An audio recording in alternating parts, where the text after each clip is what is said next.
और हमेशा हम लोग पे रूल कौन करता है? वो जो इन समुदायों को समझने की शक्ति रखता है। एक जमाने में अंग्रेज राज्य किया करते थे हम लोग पे, उनका शासन चलता था, वो भी बहुत थोड़े से थे। चीजें बदल गई हैं, बस वो किसी और रीजन से आते थे, किसी और कंट्री से आते थे। आज यहीं के रीजन के लोग, हम भारत के लोग, उसी में से कुछ लोग जो कि हैं, हमारी मानसिकताओं से ये कह सकते हैं कि उनको समझ है हमारे देश, हमारे लोगों की, कि हम क्या सोच रहे हैं, हम आपस में क्यों भिन्नता, मतभेदता, सब सारी चीजें हो रही, उनको समझ के उस पे वो कर रहे हैं। तो रूल जो है आज भी वही मुट्ठी भर लोग कर रहे हैं। उन्हीं के हाथ में सब कुछ है। आजादी तो आज भी हमें नहीं है।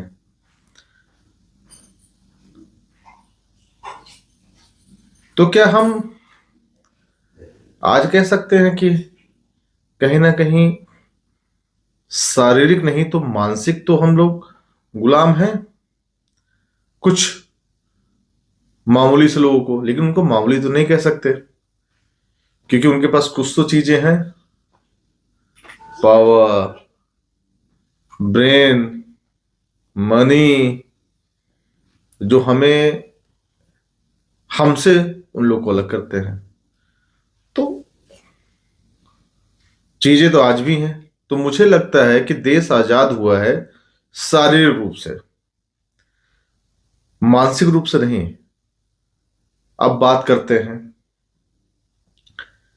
अंग्रेज हुआ करते थे तो हमसे गलतियां होती थी, तो हमें शारीरिक दंड दिया जाता था। उस दंड का एक मापदंड होता था कि उस मापदंड से शारीरिक को कैसे दंड दिया जाए। आज उस दंड का मापदंड अलग हो गया है, क्योंकि वो दंड जो है शारीरिक से मानसिक हो गया है। आज हम क्या हैं? मानसिक गुलाम हो चुके हैं।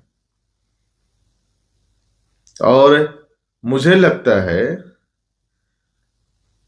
कि जब देश आजाद नहीं था तो हम मानसिक गुलाम भी हुआ करते थे, शारीरिक रूप से। शारीरिक रूप से साथ साथ मानसिक भी हुआ करते थे। कुछ महापुरुषों की देन है, कुछ